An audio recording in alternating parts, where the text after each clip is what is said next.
राम राम किसान भाइयों। कृषि में 1964 से 1966 के बीच में लाल बहादुर शास्त्री प्रधानमंत्री थे। उन्होंने एक नारा दिया, जय जवान जय किसान। उस टाइम देश खाद्यान्न में आत्मनिर्भर नहीं था। उस समय दूसरे देशों से गेहूं का आयात हुआ करता था और देश में अनाज का संकट भी रहता था।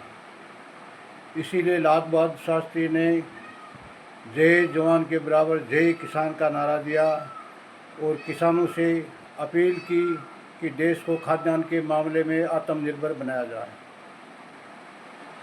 उसके बाद किसानों ने अपनी कड़ी मेहनत और लगन से 1966 से 1977 आते आते देश को काफ़ी हद तक खाद्यान्न पर निर्भर हो गया देश, और देश में अच्छा उत्पादन होने लगा और किसानों की उस कृषि में रुचि भी होने लगी।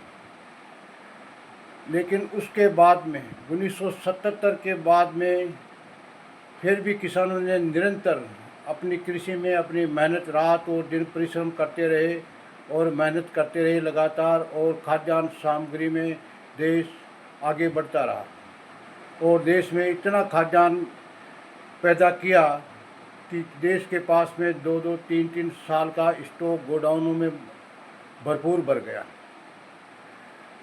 लेकिन किसानों को उसके बाद में धीरे धीरे किसानों की दुर्गति होने शुरू होगी और किसानों ने अपना उत्पादन निरंतर जारी रखा।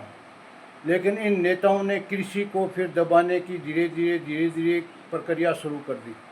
2026 आते आते किसानों की ये हालत कर दी गई जिसमें अनाज का कोई मूल्य नहीं। इतनी महंगाई होगी सब चीज़ों की, तेल इतना महंगा हो गया, खेत खलिहान के बुआई जुताई थ्रेसरिंग की और की मजदूरी की लागत इतनी ज़्यादा बढ़ गई कि किसान उसे सहन कर पाना किसान के लिए भी मुश्किल हो गया और बाज़ार भाव किसान को मिल नहीं रहा है। दूध का ये हालत है कि 1977 में सफ़ेद दूध क्रांति शुरू हुई थी। दूध में भी देश ने रात दिन और परिश्रम किया किसानों ने, और देश को दूध के उत्पादन के मामले में देश को विश्व के अग्रणी स्थानों में पहुंचाया। लेकिन उसके भाव भी ग्रामीण क्षेत्र में धीरे धीरे करके 50 रुपये केजी था किसी टाइम में, जिसे आज 28 रुपये 30 रुपये केजी दूध के हो गए। अब किसान करे तो क्या करे? जो जानवरों के लिए जो खल है, जो चूरी है, ये सब कुछ बाज़ार से लेता है, वो सब कुछ महंगा हो गया और महंगा होने के कारण किसान को अब वो पशुपालन में भी बड़ी तकलीफ़ हो रही है, क्योंकि दूध के भाव बढ़ नहीं रहे हैं। भाव बढ़ा रहे हैं, डेयरी वाले बढ़ा रहे हैं। डेयरी वालों ने अभी भी 7 रुपये प्रति लीटर बढ़ाया, लेकिन किसानों का 1 रुपया भी नहीं बढ़ा है। ये हाल है।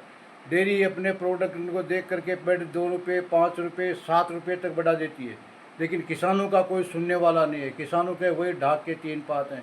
एक ढेला नहीं बढ़ा दूध के मामले में, और वही अनाज के मामले में, वही तिलहन के मामले में, वही दलहन के मामले में, किसी चीज़ों में भी अब किसान की मजबूरी हो गई कि या तो आत्महत्या करे या अपना कृषि का रास्ता छोड़ दे।